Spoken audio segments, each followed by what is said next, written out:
The GoMine 5-ton per hour alluvial gold wash plant. Precision designed and based on our proprietary, proven interlocking fabrication technology, to deliver a wash plant that has no rival in the market, with a millimetre precise assembly. The scrubber drum is fitted with scrubbing lifters to break up clay, and to separate the gold from the sand and rocks.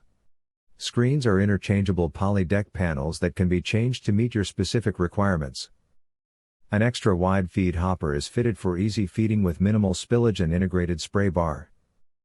The sluice starts at 485 mm and all material is first run over the built-in nugget trap, washed over our specialized riffling system and rubber-backed miner's moss, opening up to 890 mm.